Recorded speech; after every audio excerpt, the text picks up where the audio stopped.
country speaker, Andrea, thank you very much for accepting our invitation.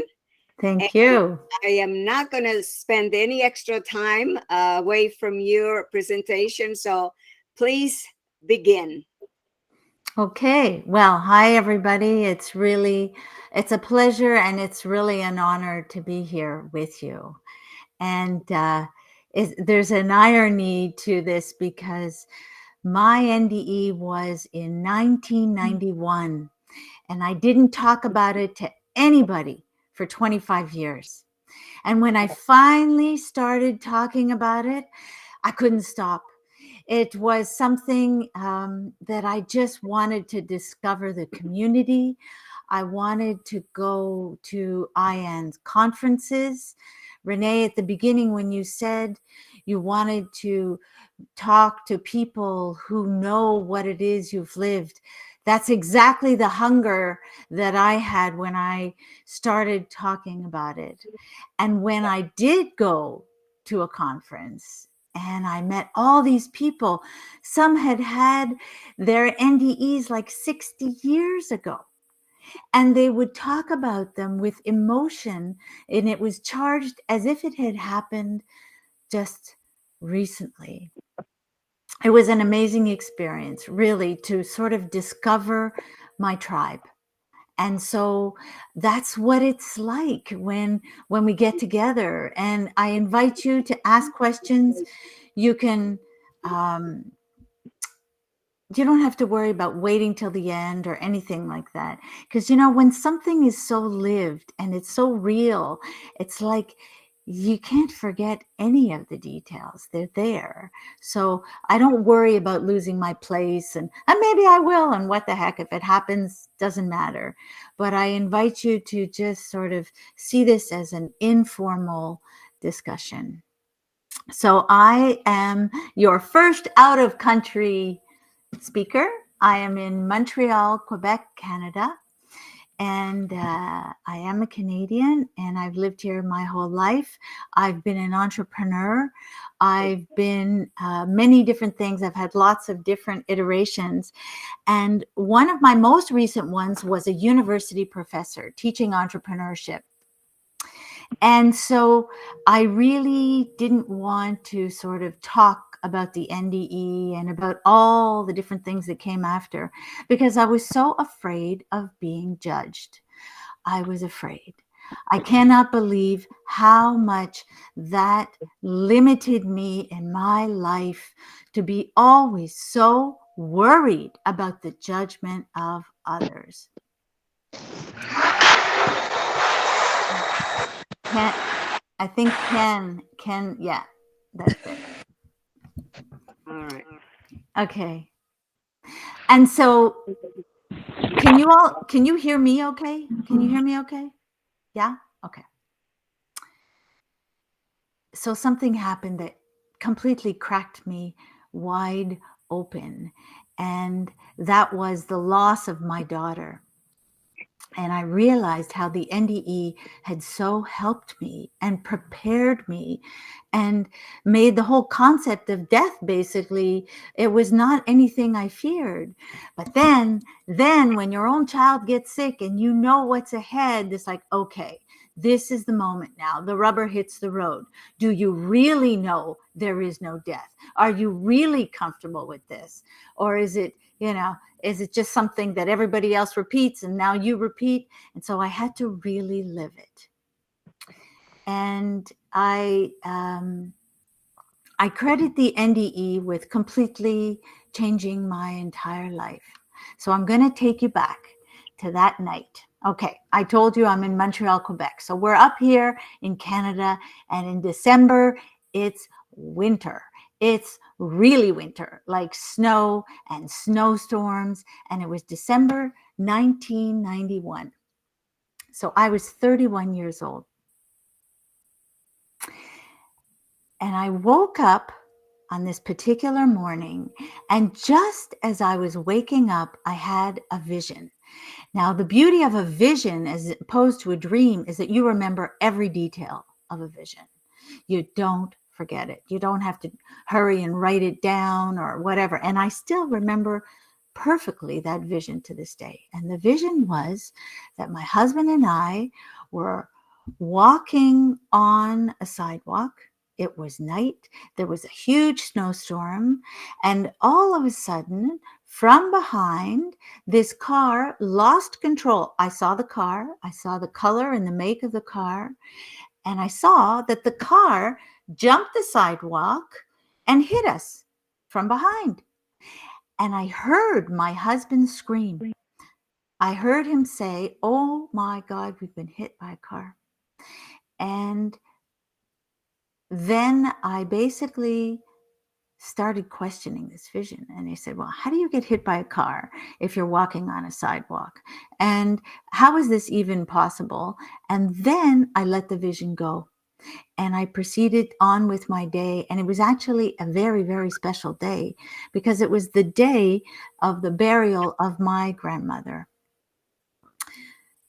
That night at 10 past 10, I mean, I just love the way spirit works and how the universe completely organizes this thing so that we are walking out of this particular house. It is exactly 10 past 10 in the evening. So at the precise moment, I said, I have to go home. I'm not feeling well. We got our coats. We walked down the stairs. And as we are walking down the snowy sidewalk, now this, of course, I don't see the car, right? Because it's behind us. But as we're walking, and now it was a big reception. So all of the parking spaces are taken. And there's one little tiny space of one little single garage that is free. And this car, exactly the make and the color that I saw that morning, loses control, jumps up on the sidewalk and hits us. And as I'm going through the air, I say to myself, Andrea, relax. Something has gone to a lot of trouble to prepare you for this. So just relax. And then I heard my husband scream, and I heard him say the exact words I had heard at 7 o'clock that morning. So 15 hours later, he said the words I'd heard. And I flew through the air. I hit a parked car. I went about 35 feet down the road. It was a very large boulevard. And it was amazing because no other car hit me. And then, well, next thing I know, I'm looking down and I'm saying, wait a minute, I'm here. But that looks kind of familiar. And I really didn't realize at first that I was still lying there in the middle of the road. But I recognized the coat because I had on this fantastic red, heavy winter coat. And I said, wait a minute, I know that coat. It's funny the things you think of, you know? And then I remember turning and seeing all these people pouring out of the house. And all these women were dressed up because it was December and it was a special evening. And I was like, oh my God, nobody has a winter coat on. What are they doing coming out like this? Go back in, put your coats on. But of course, nobody heard me. I was all concerned about everybody pouring out of the house because, I mean, a husband and wife get hit by a car. We have 3 little children. Their ages are 1, 3, and 5. It was very chaotic. So I come out of my body and I try to talk to them. I try to tell them, I'm just fine. I'm up here. Everything's good.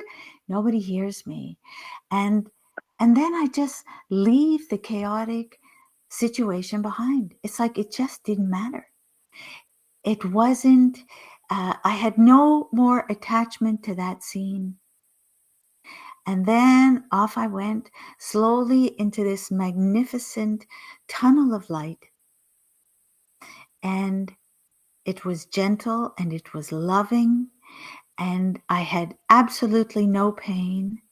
And I was greeted by this beautiful image. Now, to me, it was like a master.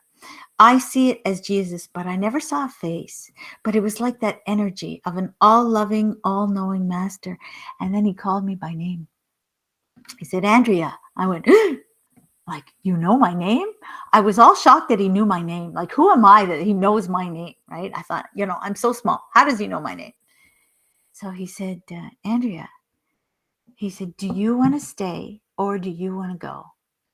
And as I told you, I had 3 little kids. And that's when I thought of my children. And I said, oh my God. I said, I have to go back. So then he asked me again. And I said, I have to go back.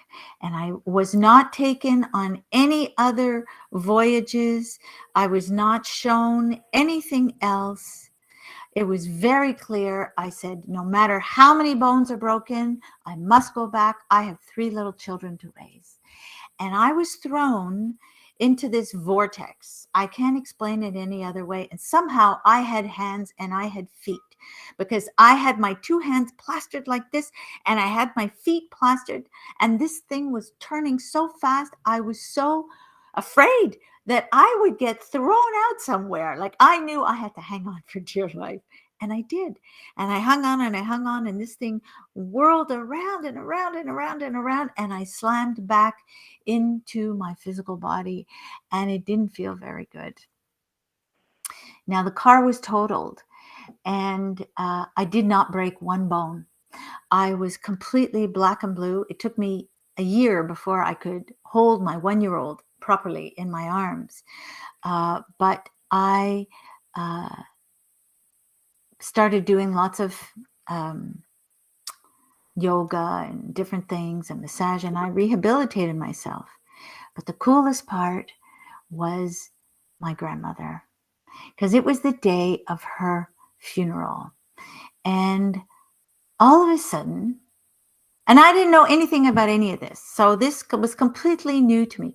All of a sudden, I started eating like my grandma. Now, my grandmother had been alone for many, many years. You know how your table manners, like, they just shot when you're alone for a long time. And I started eating like my grandmother used to eat. I'm like, oh my God. And she used to burp, like make really big burps at the dinner table. And she'd eat with mouth open. I started doing this and I thought, oh my God. And then she started talking to me. And the first thing she said is, Andrea, go to my child's house, go in the basement. There's a box of books there. And I want you to read these books. So I asked my mother, I said, is there a box of books? She's like, yeah. So she got the box and I took out the books, and the books were the life and teachings of the masters of the Far East. I don't know if you know those books, but they are quite extraordinary. And I didn't understand them. I couldn't understand them. So I said, I'm sorry, Grandma, I don't really understand this. So I put the books away. She said, okay, it's okay. We're going to learn. And then she started teaching me. She said, we're going to learn patience, and we're going to learn faith, and we're going to learn trust. And one by one, she was like my teacher until one day, and this is all new, that I started hearing her so clear after the near-death experience. It's like it just opened up all the spirit to me. She says, I want you to go into your mother's library, go to the bottom shelf, get a photograph, make a logo. We're going into business. It was the most specific directive. I'm like, what? So I go to my mother's. There on the bottom shelf is this lovely picture of my grandmother. I take the picture. I say, okay, we're going into business. So what are we going to do? She says, we're going to make granola. I know that sounds crazy. I said, what? Now, my grandmother had always made her own homemade granola. My mother made it, and I made it for my children. But what I didn't know when she told me to go get that picture was that I divorced my husband. He would put his company into bankruptcy and completely stop paying me child support. And I'd be stuck with 3 kids with no money and no child support. But my grandmother had the long view, and she could see it. So I made a logo, and I didn't know what to do. Once I make a logo, how do I go into business? And then through another series of amazing circumstances that she just put in front of me. And you know what I did? I just kept choosing what felt joyous. I just kept choosing what felt right. Like if something, because I have to go find a job, right? So I said, okay, I'm going to go work in this. And then I tried it, didn't feel right. And then I tried something else, and I just kept trying to meditate. And I asked her, I said, okay, Grandma, just give me direction. And I ended up starting a company. I started it in my home, and we called the company. Now, my grandmother's name was Grandma Emily. Her name was Emily. And I called the company Grandma Emily's Granola. And I started at home, and then I had one customer and two customers. And then I sold the company. It took me 15 years. It was a lot of hard work. I raised my 3 kids on my own, and I paid for everything. And I sold the company in 2015. So imagine this. I sell the company in March of 2015. Now, I have been working 15-hour days, 18-hour days. I can't tell you how many days I went to work, believe it or not. I had my pajamas on and I just throw a sweatshirt and sweatpants on top and go to work at 5 o'clock in the morning. Like, it was hard work building a business out of nothing. And nobody would lend me a penny and no bank would give me a loan. It's called bootstrapping. I bootstrapped that business into success till I was selling across the country. So finally in 2015, I sell the company and I think, I'm free. I'm free. I put a knapsack on my back. I leave and I go to Italy. Where else do you go, right? If you really want to get away, you go to Italy. I go to Italy and I get a phone call. I'm away for like 2 weeks. I get a phone call from my son, my youngest son. And, as a side note, I have to tell you, after the accident, I couldn't hold him in my arms. They were too mashed up and I was black and blue, my whole body. So I used to put him in a bundle buggy.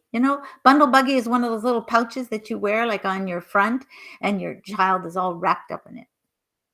And do you know that even when I was well, even like when he was 2 and 3 and 5, he would never go in a stroller. He always wanted to be carried.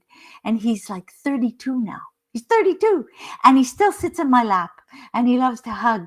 I tell you, that year of bundle buggy, it just made him so close. So I'm away in Italy and I get a phone call and my son says, Mom, you have to come home. Chloe is sick. And that's my middle child. And I came home. And I was so blessed that my business had been sold. What timing! I could take care of Chloe. And Chloe had cancer. And we went through that whole journey. And I have gone through that journey too. But Chloe's was rough. And surgeries and all kinds of things and chemo. And she didn't want that. She was 25, 26, 27. She just wanted to live and enjoy life and go out with her friends. And that was not to be. So I was blessed to be able to have the last year of her life with her uninterrupted. My focus was on her. My son, my younger son, who was away at school, said, Ma, I can't study geology when Chloe's dying. I'm coming home. And of course, a mother, right? You say, no, don't come home. Do your thing. He came home, which was fantastic because, as you know, if you've done caregiving, you know it's exhausting. You need a break. But I was ready. I was prepared. From that night in December of 1991, I received not just my grandmother talking to me, but so many people talking to me. And at one point, now I published this on my website, which is pretty much the reason why it's there. At one point, so you have an idea of how hard I worked, right? Like I just worked and built this business and focused on it. And one day as I'm walking out the door to go to work, I hear in my head, don't go to work today. I'm like, what? Don't go to work today? How can I not go to work? Don't go to work. Get a pen, get a piece of paper, sit at the table and take dictation. And I said, okay. And it was, I know this is a little crazy, but this is what it was. It was one incredible being after another. And the first person who came was Abraham Lincoln. Now, he was the first person. He gave me 6,000 words. Boom. Not one mistake, not one hesitation. And it was really easy taking this dictation. It's not like I had to go into some big heavy trance or do all kinds of crazy rituals. And I didn't take it over one day. It was 2 days. I stayed home 2 days from work. And it is on my website. And I invite you all to go read it because it is so cool. And I have been contacted by Lincoln scholars, because there are so many Lincoln scholars who said that corroborated different things that I wrote. But that's not what's important that I wrote it.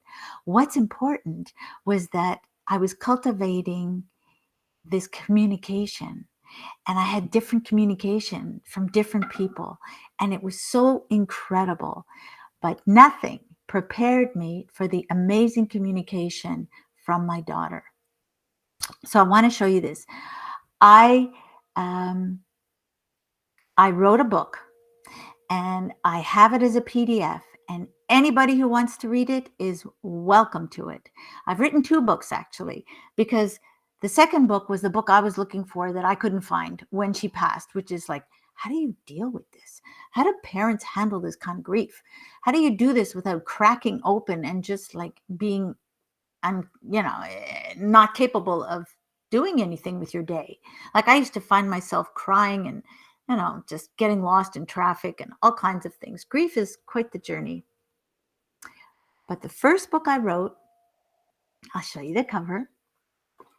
It's really special. And I actually wrote it in this very room. So this is a book, and this is my lovely one. And 5 weeks after she passed, I have to go back and tell you something first. Abraham Lincoln came, Van Gogh, all kinds of people came. Roosevelt came, Eleanor Roosevelt. It was really cool. It was really, really, really, really amazing. It went on for 2 years, and then boom, it stopped. It stopped. And I was so sad. And I thought, what did I do wrong? How come this has completely dried up? And you know what I was told? I was told, no, Andrea, you didn't do anything wrong. That was just part of your training. And it's done now. You learned what you needed to learn. And now we're going to move you on to something else. And it's kind of like, I've learned that now in this evolution of my growth with spirit, is that I go through these periods where there's really amazing things happening, and then it just kind of is quiet. And so I accept it now. It's kind of like the seasons, when you think about it. Here, you've got this amazing spring that just bursts out, and summer goes crazy, and then fall, winter, same thing. So after 2 years of all this amazing automatic writing, it was over. Until 5 weeks after Chloe passed. So I took care of her. I don't know. Do you want to hear this? This is not so much about the NDE. It's more about my life and all this stuff. But is this okay? Yeah, Rebecca. I'm looking at Rebecca. She's nodding. So it is. Sorry, what's the question? Yeah, go ahead. If you have a question. No, I don't. I must have hit the wrong button. I have no question. Oh, you have no question. Okay. I'm just giving you the evolution of things, because the NDE was opened the door. The NDE opened the door completely. Right. And I can tell you, my grandmother stayed with me, in me, for 7 years. And then she said to me one day, I have to go now. And oh, did I cry. Then I cried. That was a loss. That was a grieving. And you know what I did? I asked her. I said, Grandma, where are you going? And you know what she said? She said, I'm going to the Omega. I thought that was so cool. I'm going to the Omega. Yeah. So, Andrea, yes. what was your understanding of the Omega? Well, you know what? I had to Google it. I didn't really know what she meant, but I Googled it, and it meant the end. I'm going to the end. And she also told me that others were going to come in and speak with me, and that she didn't want me to get confused and to get, the personalities and the voices mixed up. So she was going to be leaving. Yeah. So I actually had to Google it. She told me lots of things I had to Google. Like one time I do a lot of kayaking, and she said to me, Andrea, this is how it's so cool how you always, it's spirit talking to you, because it's like, I don't know these words. she said, Andrea, this is your Valhalla. Valhalla. I didn't know what that meant. And the Valhalla is the Hall of Fallen Warriors. And it's like the rest spot, the resting place for fallen warriors. And I was like, yeah, I've had a few battles in my life, and lots of scratches and bruises, and so yeah, being on my kayak was my Valhalla. It made sense. It really made sense. Yeah. At one point, I've had all kinds of different people come. And you know what's really amazing? All you have to do is ask. Ask for the assistance. Ask for the wisdom. Ask for the help. Just ask. Yeah. So I took care of Chloe and could not live in that house afterwards. I said, I need a break. It was beautiful up on the water, but I said, I need to get out of this house. I've been in here for a whole year with her. Everywhere I look, it's like, the memories of this really tough year are here. And so I found this beautiful little spot, and it was a little one-room house on the water, close to everything, but yet feeling like I'm completely in the country. And I was sitting here, and it was about 5 weeks after she passed, and I was writing her a letter. It's one of the most effective ways to communicate with your loved ones. Just write them a letter. And I said, Chloe, you would love this place.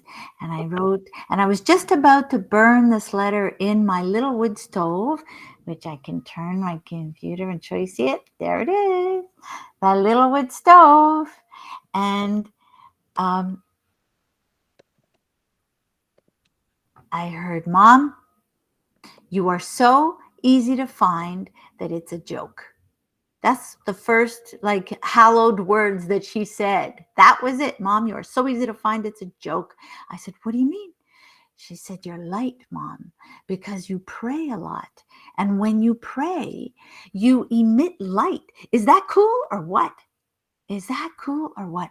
When you pray, and you know what else I've learned since then? And now I'm hopping around a little bit, but when you actually say a prayer for somebody who has passed or somebody who is living, they know.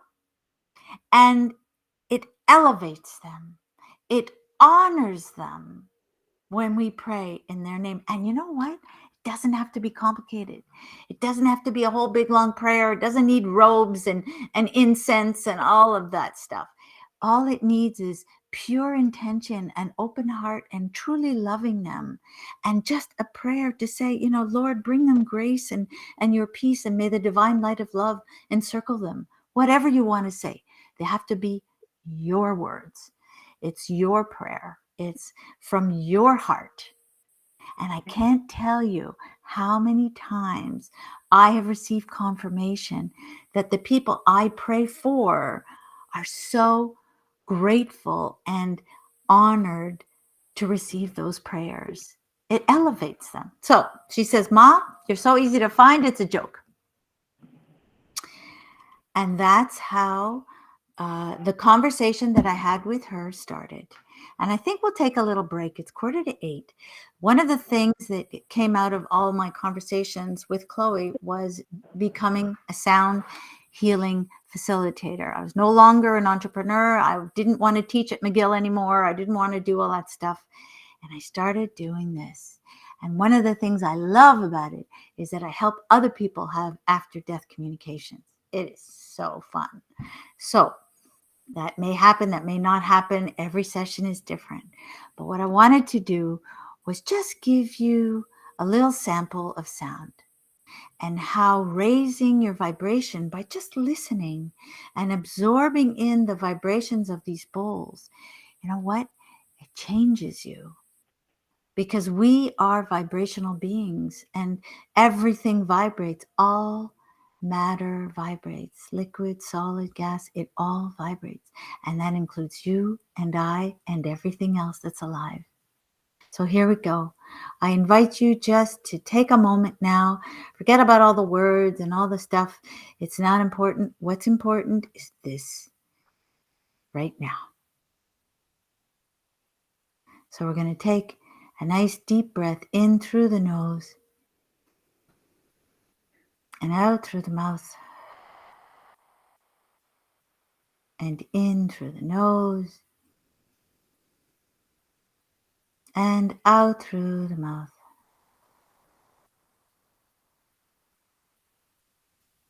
And now I just invite you, just for a couple of minutes, to simply listen to the balls. Just breathe it in.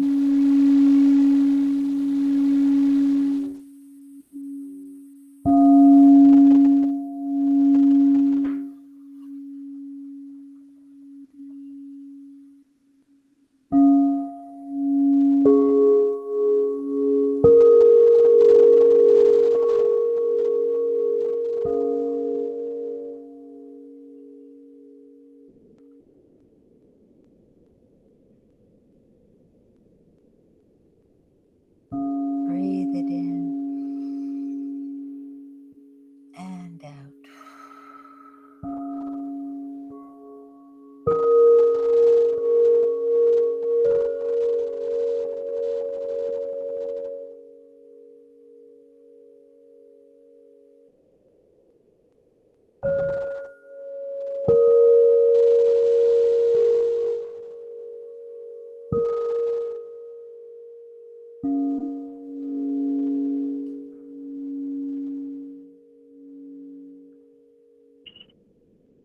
So Chloe and I spoke for 5 months.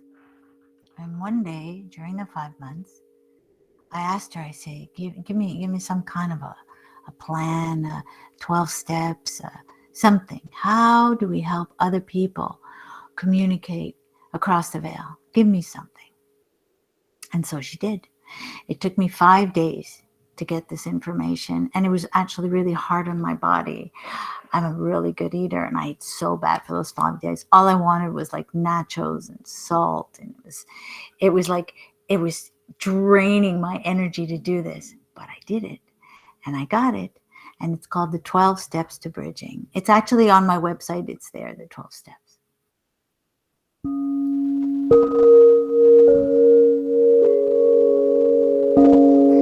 And step number 6, if I remember correctly, is raise your vibration.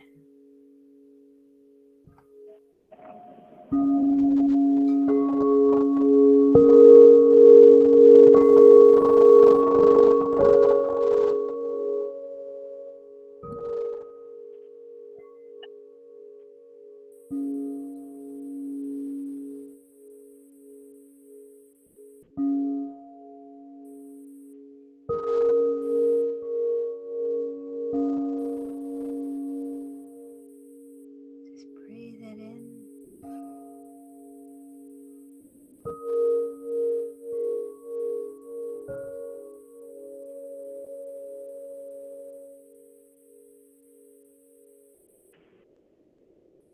Because Grandma Emily said, go make that logo. And how could I argue with my grandmother, right? And because I worked and worked, and she helped me, by the way. Every Friday afternoon, we'd have a meeting of the board. That was her and I. And I'd like take her around the office. And you know, when I sold my company, I had 16 employees. And she'd say to me, I'd say, okay, Grandma, tell me how I messed up. And we'd go through the week and she'd talk about different things. And because of that,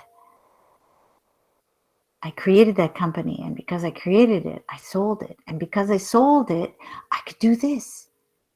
And so now I do this for people with Kids in Spirit, and I do this for people with cancer and all the causes. And I have a son who got sick. That was another awful story, but it's his journey. And So I also work with people who have mental illness, and all of these different things informed my ability to do sound for these people. And it's different for different groups, but I just let myself be guided. And I'm so grateful that I can do this now. And I never, ever charge for sound. Sound is always, always free.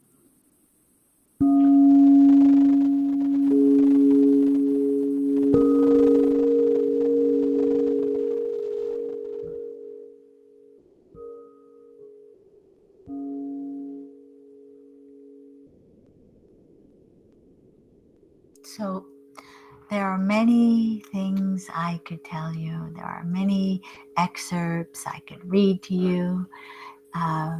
There's so much, but boy, if there's one thing I'd love to share, it's that this really is a joy-based universe. It really is. I know if you listen to the news and you look at reality, it doesn't seem that way, but don't listen to the news and don't look at reality.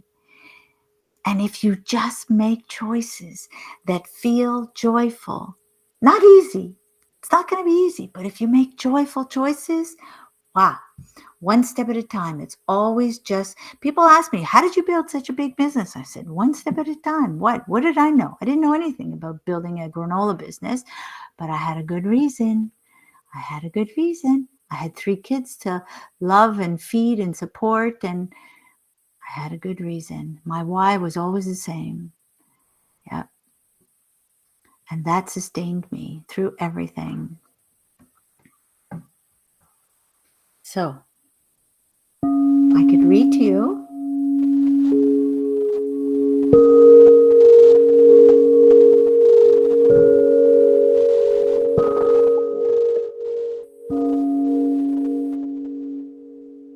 Can you hear that?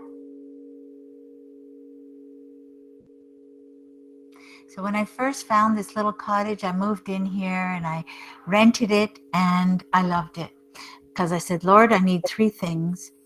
I need beauty. I can't live if I'm not surrounded by beauty. I need beauty, and I need peace and quiet, and I need love. I need love. And connected to this little house about 50 feet away is a bigger house. And there was a gentleman living in that big house. And him and I, we fell in love. Now, initially, there were many things that happened and we could not stay together. So I left in 2017. I only stayed here for 1 year. And then we got together a couple of years ago. And now I'm back. And now this little house is my sound healing studio. He doesn't rent it out to anybody anymore. And we just have sound sessions in here. And it's just amazing how the universe can manifest. And it happens in a roundabout way. It doesn't happen always easy. I mean, you don't always make the right choices, that's for sure.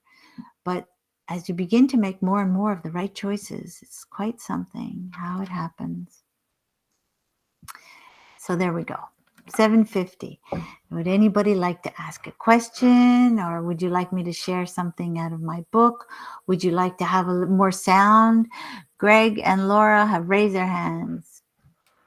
Do you handle this, Bethany, or do you want me to open it? Or Andrea, Greg raised his hand, and then Laurie is next. Okay. Greg? Hi. Hi.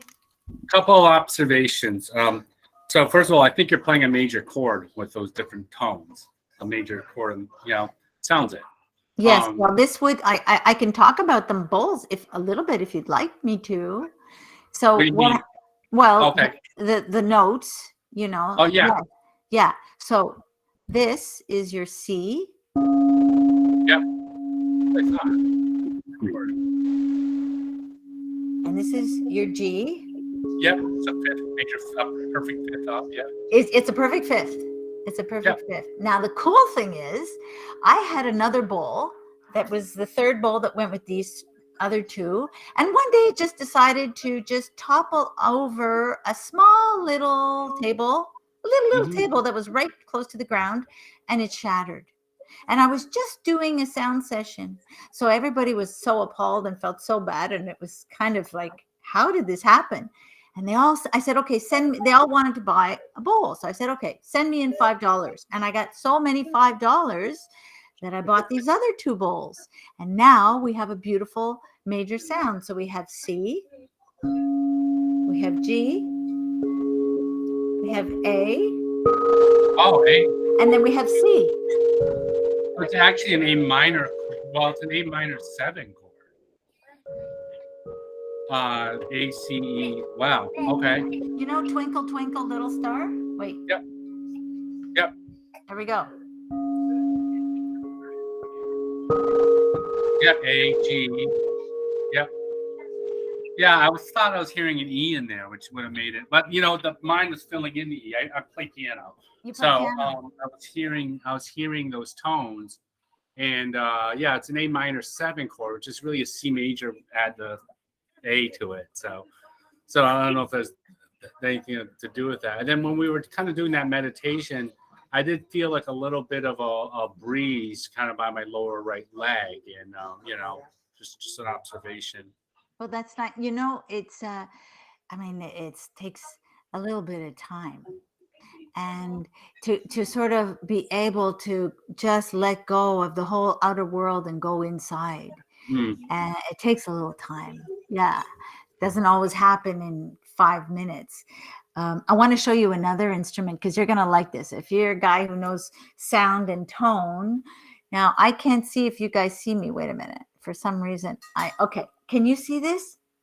Yes. So this is a very, very old handmade Tibetan bowl. So you might have seen that Tibetan bowls can be hit and then they can vibrate not this guy. He's so banged up and old. It's a mixture of 23 metals. It's not one clear sound, but I want to do this one for you so you can feel the depth of this. And I'm going to use a different mallet for that. So I invite you once again to close your eyes. You can keep them open too. It's just that when you close them, you do put a little bit of a space between you and the outside world. So this is metal now. This is crystal, which I'm not going to play. And this is metal.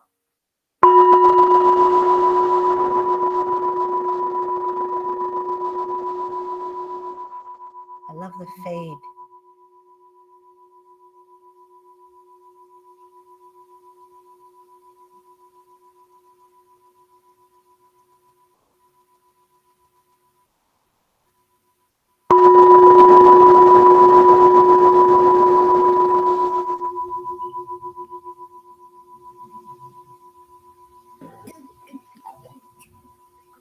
And one more time.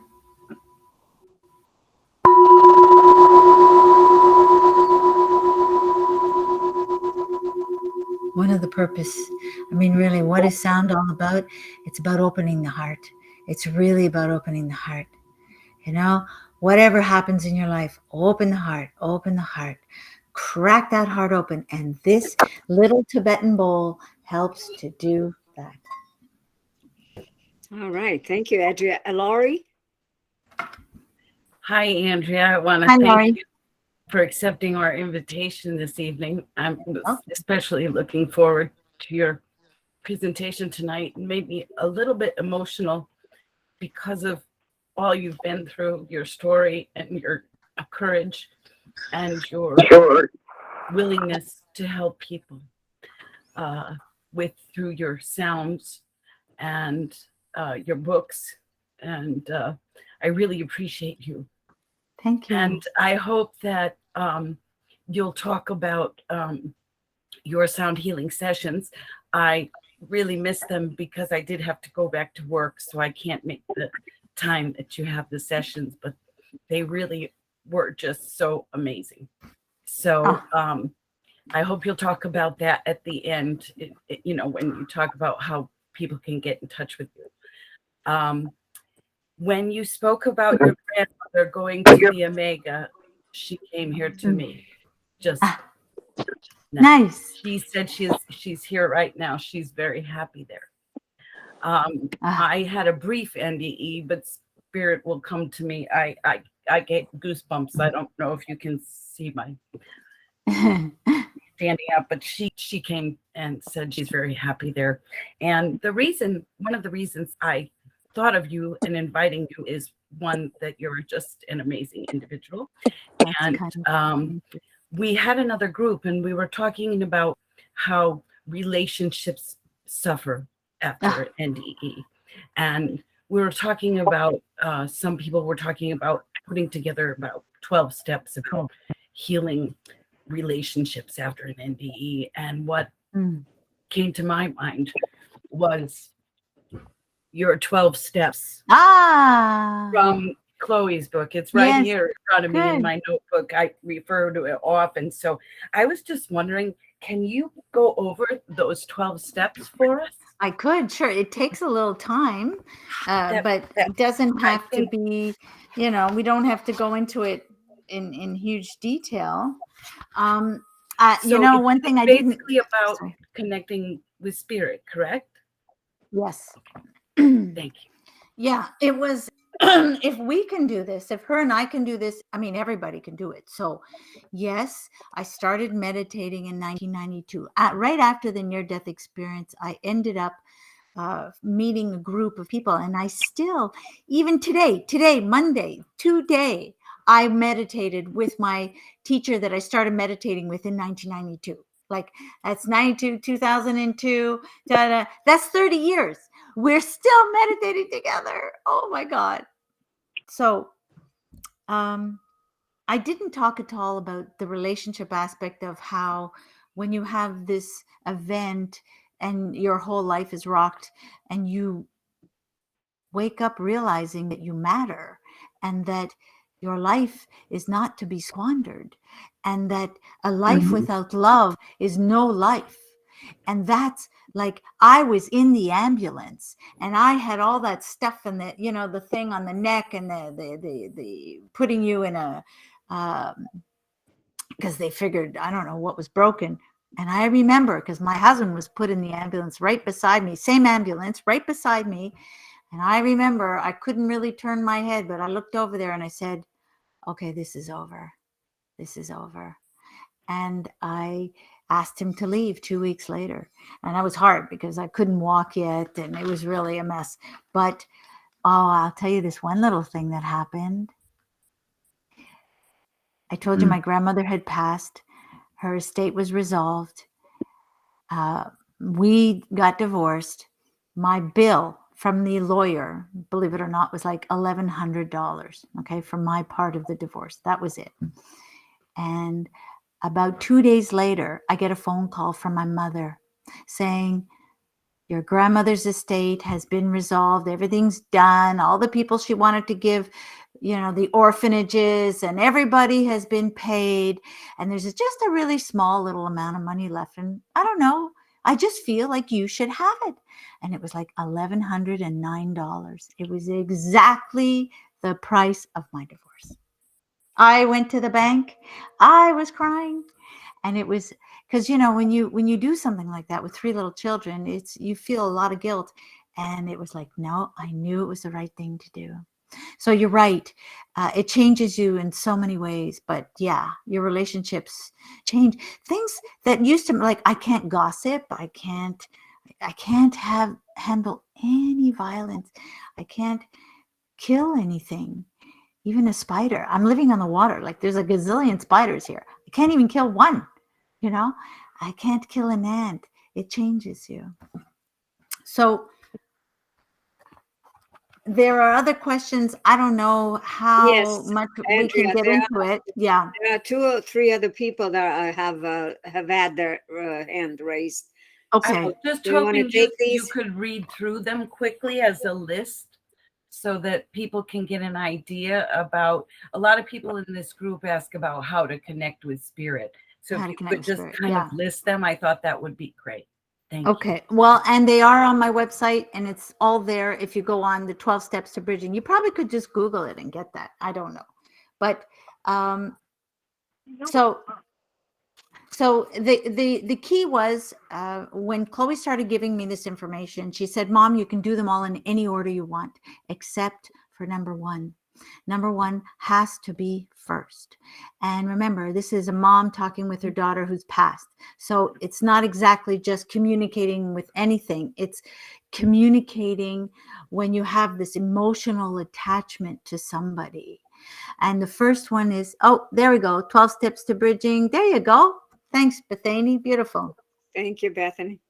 So the first one is really the key, and I still try to practice it all the time consistently. And that is that all is as it should be. So, you know, whatever journeys we have been on, Tina, your journey hasn't been easy. Whatever journeys we've been on, you know, has brought us to who we are now. And it's helped me too, even with my children, to accept some of the difficulties they live with, because I respect that it's their journey and that all is as it should be. And when you are sitting with your child who's passed and you're sitting there and their body is lifeless and you're saying, wow, I get it now. You know, this is just a shell. It's not Chloe, because I can feel her right here beside me. And she's saying to me, thanks, Mom, for staying so calm. You made it easy for me to leave. You know, I was in the hospital with her as she was trying to leave her body that night. And I don't know if you've ever experienced those last moments when someone is doing this very difficult breathing to separate the body from the spirit. You really get the feeling that the spirit is a complete separate thing from the body. And boy, oh boy, she was trying to get out of that body. And I heard her say to me in my head, Mom, could you leave the room? I can't do it if you're in the room. You got to go. And I left the room. And I went and I sat in a chair in a waiting area. Oh, and then I fell asleep in the chair, and all of a sudden, boom, I got hit. And there was this feeling of love, this beautiful feeling. It just completely took over my whole body, expansion and love. It was like, oh, and I knew it was done. Yeah.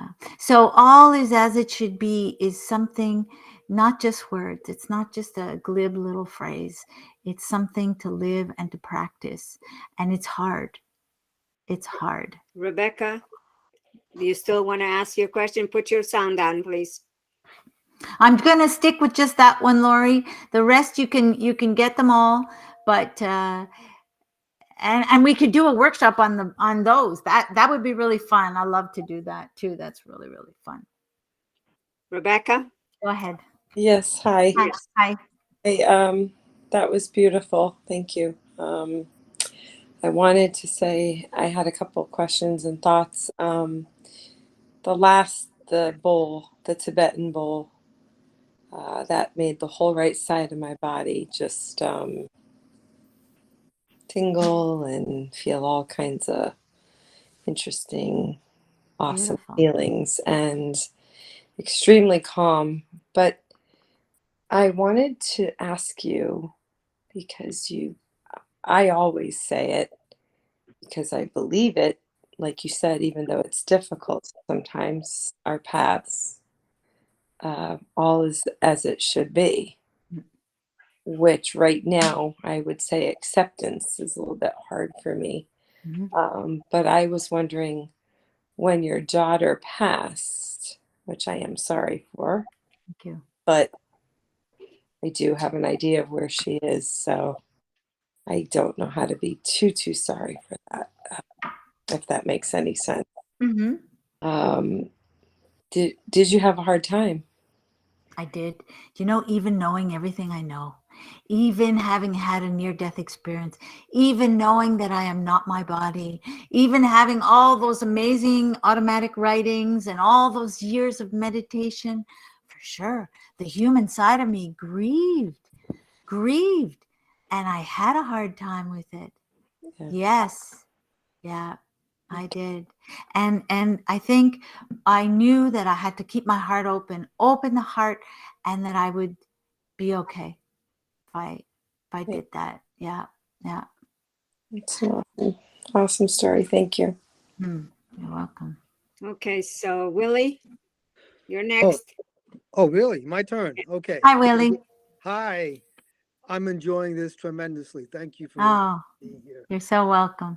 You mentioned that you had experiences with Abraham Lincoln, Van Gogh, Yeah, Eleanor Roosevelt. yeah. Did they reveal anything to you that you Oh, think you might yeah. want to divulge to us? Well, everything they revealed to me was written down, and I took the time. That's why I created a website.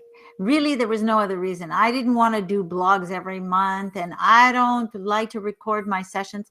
I know this is being recorded, but I do sound healing every week, and I go a lot into just, trance and different things. I don't record anything.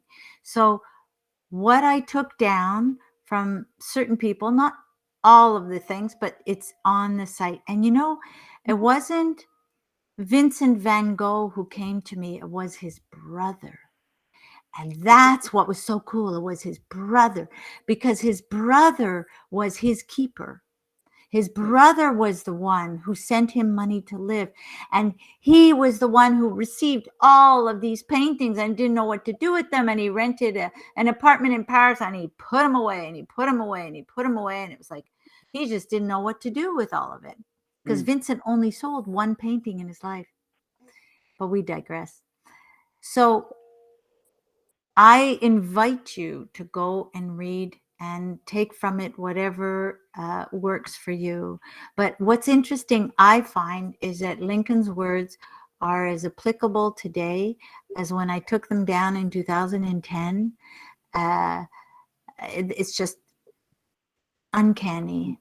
Yeah. So that's, what can I say? It's really special. Thank you for that. You're welcome. Okay, Kathy. Kathy Oh, Trueheart. good. Oh, goody. And I have to apologize. My camera's not working. Sometimes it works, sometimes it doesn't. I'm sure it has to do with my skill on this computer. Ah. But I have to say, I'm going to meet you someday, honey. Because I just love everything you say. I love looking at you. I love listening to you. I love the way you sound. And Thank I've you. been a hospice nurse for 40 years. I'm a retired hospice nurse. Oh. And I have two daughters, and same thing. There is no death. Yeah. I have very spiritual life, but I can't even, just the thought of anything happening to one of my daughters Yeah. or my grandchildren puts me right over the edge. And I just don't even know how anyone does that. So God bless you. And I cannot wait to go on your website. I'm so excited to hear what you have to say, and what a gift you are. And I love my Tibetan bowl too. It's my favorite thing, and one of my very favorite things. That and my labyrinth. Do you like labyrinths? Yes, and I know Tina has an amazing one to walk around. Yes. Yeah, I've been to Kathy's labyrinth. It's wonderful. Oh, wow. Fantastic. Kathy, you made me think of something. Thank you. If I had a suggestion, it's have something in your home that vibrates. And I want to show you something, because it doesn't have to be big. I mean, you don't have to go buy a $500 crystal ball, especially like if you have grandkids and that. This is a crystal rod. Okay. Are you ready for the sound? This one is such a high pitch. You know what, Greg? I don't even know what note this is. Maybe you'll know, but I use it to open the third eye. So, oh yeah, it's really crazy. So, and I do live sessions now again, and I go around to each person and we open the third eye. So I invite you all, just for 1 sec, just close your eyes if that speaks to you. And here we go.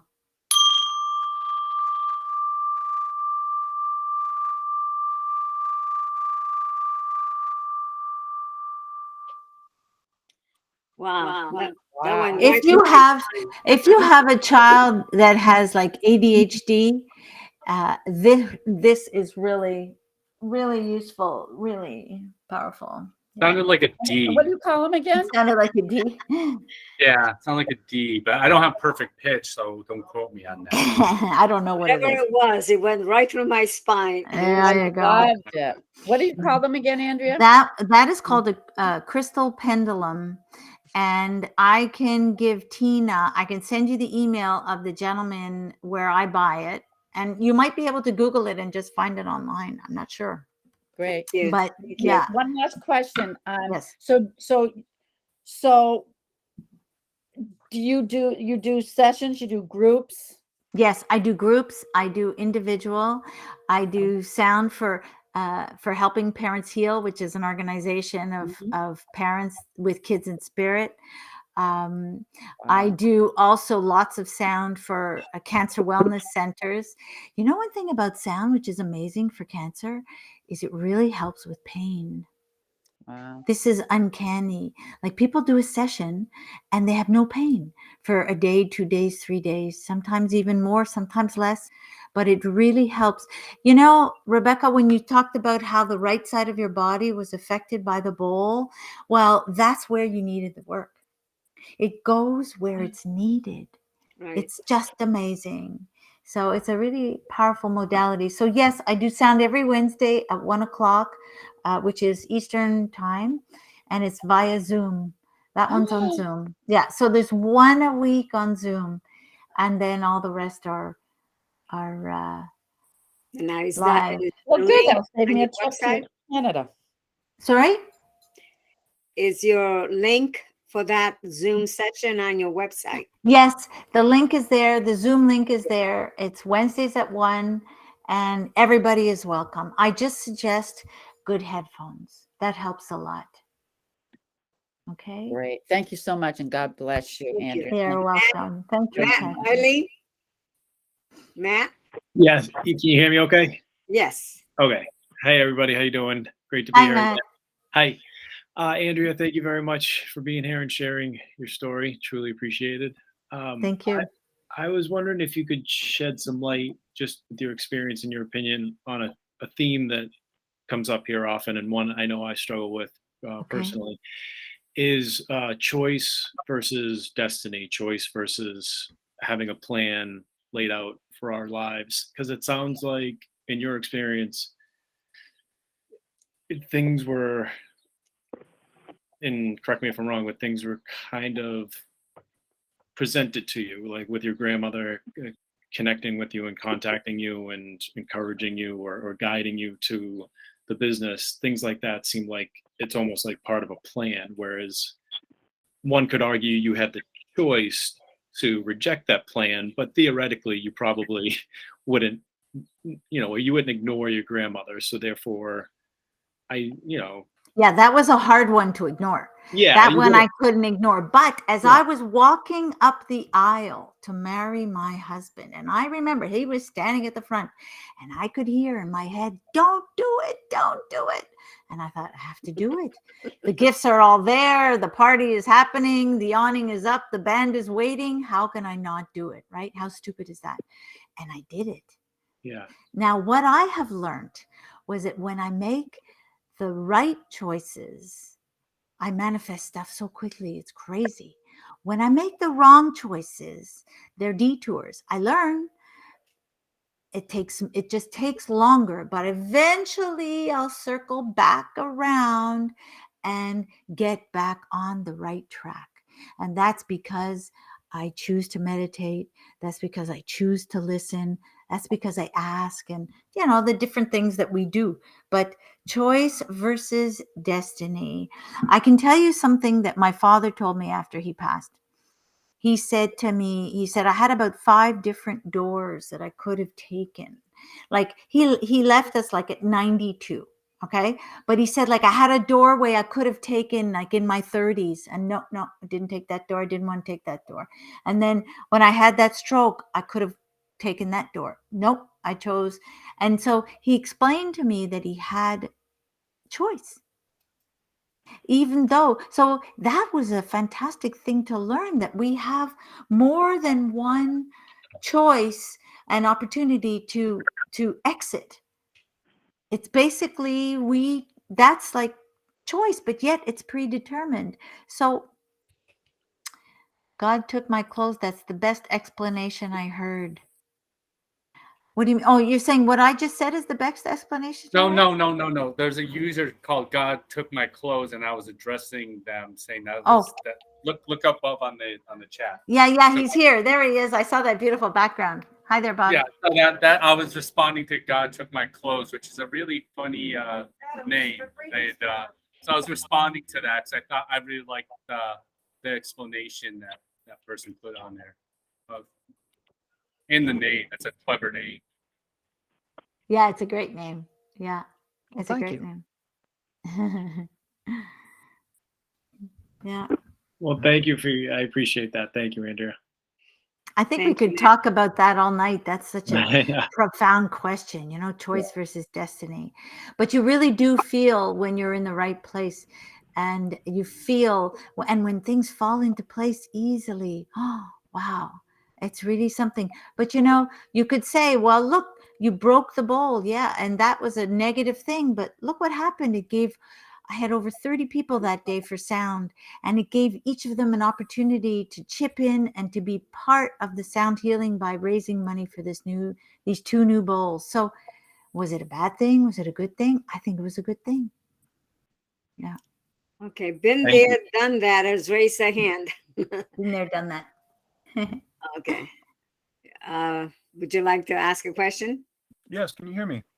Yes. Yes. Oh, Andrea, absolutely wonderful, wonderful session today. Thank you. Thank you. And I have a question pertaining to I don't know how to put this. I'm recovering from a pretty complex I guess you would call it iatrogenic and combination illness. And I have found, essentially what, I don't want to go into what occurred, but I had an NDE of sorts as well, more like a Kundalini awakening, I guess you would call it. Mm-hmm. But due to what has occurred, my spirituality, which was my passion, and it is just it's disappeared because of this thing that I'm going through. Looked at, searched, and tried to find what's wrong, and I finally found, a really good integrative functional neurologist, along with a very tuned in, spiritually speaking, as well as medically speaking, and understanding the body's innate ability to regenerate and to heal itself.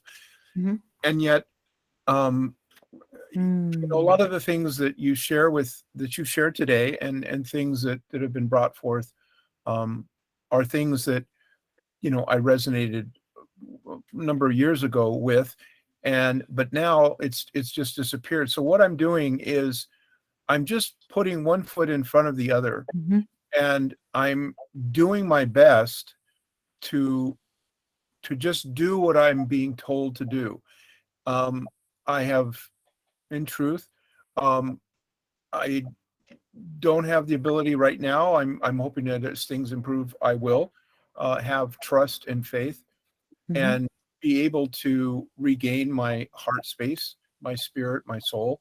And is that okay? In other words, Yeah. It never leaves you. It never leaves you. It is always there. I guess you could say I don't flog myself. I get frustrated with myself because in the past, before I met these 2 individuals, I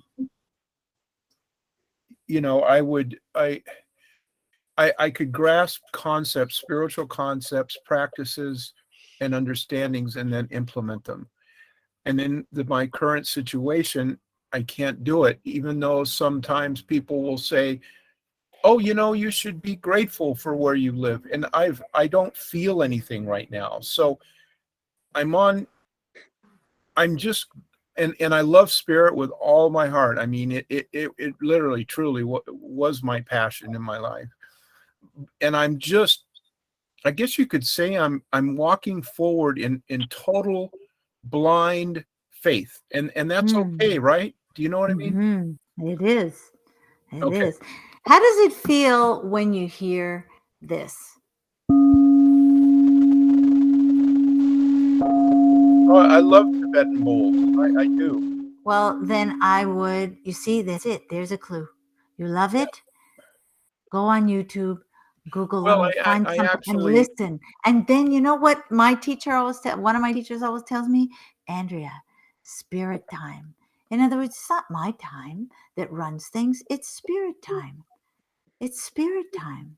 Okay. So we just have to have patience with the situation we're in, and it will shift.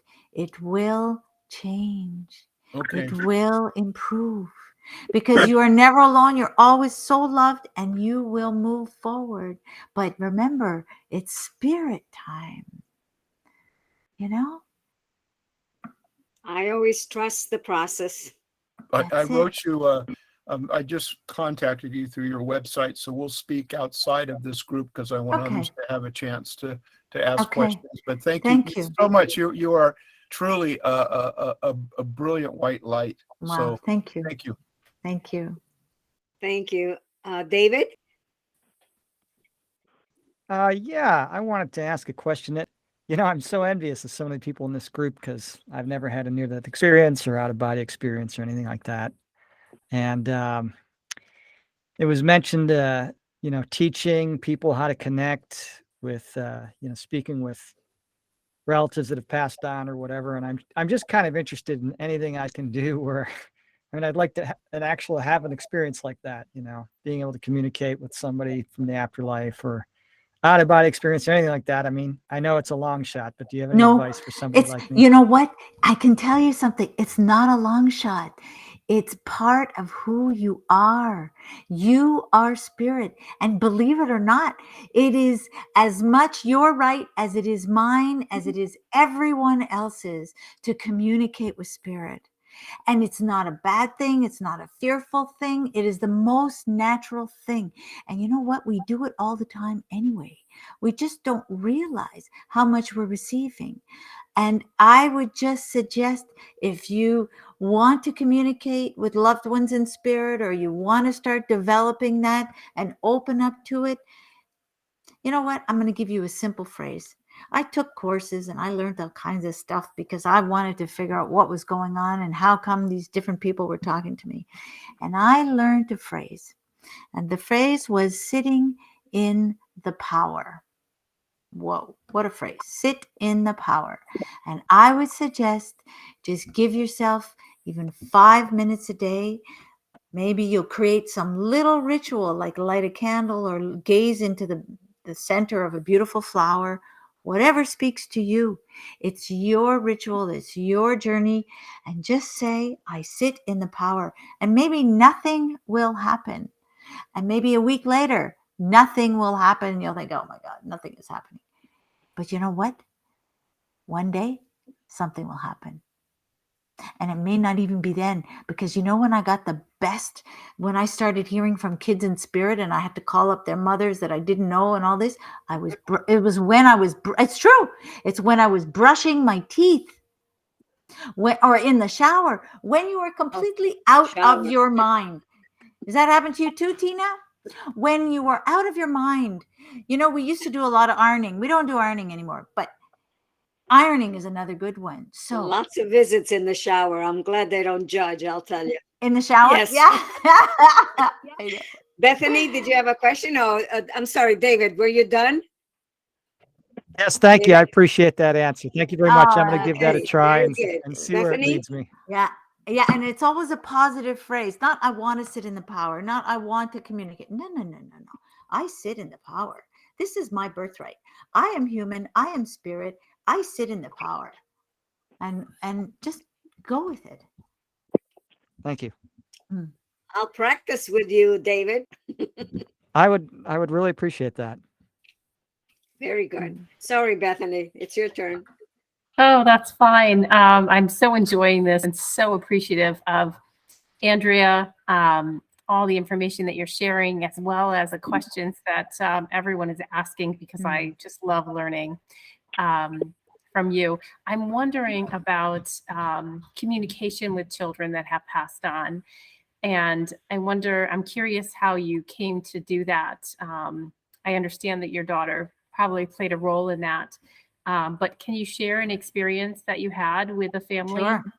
Yeah, actually, I didn't try to communicate with spirit. They reached out to me because they can see when you're open. They can feel when you're open. And like Chloe had said, they see your light. But this happened long before Chloe. This was about 10 years before. I'll just tell you one experience. And I was brushing my teeth. And I heard this young man in my head. Now, when spirit communicates with you, oftentimes, we're busy, we're noisy, we got all kinds of stuff going on. There's TVs and radios and people in the house, and it's really tough for them to get through. So when you are out of your mind, like you're brushing your teeth and there's no sound, that is a good moment to repeat. And they repeat the same phrase. And that's what this young gentleman did. He said, "Tell them I'm fat and happy. Tell them I'm fat and happy." And he said that phrase about 6 times. I put my toothbrush down. I said, "Who is this?" And he told me his name. And I knew he had passed 2 weeks previously. So then he said, "Would you take a letter from my mother?" And I said, "Sure." And I took a 5-page letter, and then I was faced with a dilemma. How do I call his mother? I knew her very distantly. I didn't really know her. She was not a friend. Anyway, I called her up. And her husband didn't want anything to do with me, didn't want to know, didn't want to hear a thing. And she said, "Come in, come in, come in." So I told her all about the encounter and all the different things that he said. And he had shown me this really strange vision that he had been mowing the grass. Okay. And the grass was really, really high. And he mowed the word fat into the grass. And you know how hard that is? You got to like do the F, come back, go over, do the A. And he showed me him mowing the word fat into the grass. So I told his mother that. And she's like, "Oh, that's weird. Yeah, he always thought he was too skinny." So then he kept on me. "Call my brother. Call my brother. I want you to call my brother." And I finally did. And I said, "Look, I'm sorry, but your brother Gabriel really wants to talk to you. And he wants to tell you dak, dak, dak, dak." And when I told him about mowing the word fat into the grass, he drops the phone. He drops the phone. He picks it up. He says, "Andrea, the only person who was there that day was me." He says, "We went to the cottage. The grass was super long. And Gabriel mowed the word fat into the grass." And that's why he kept telling me to contact his brother and contact his brother. Because he wanted his brother to know that he is alive and well. I could go on. I have so many stories like that. And from other kids and my own. But I think as a mom with a child in spirit, it's a loss, it's a grief. And if I can help any parent in any way, just feel their pain lessen just a bit, it's worth it, like to do these sessions. And we go on these crazy journeys, and I just let spirit guide me, and it's really, really fun. Yeah, we go on these amazing journeys using the imagination. Yeah, because your imagination is such an incredible tool. Yeah. Very good. So that's one story. Do we have a last question?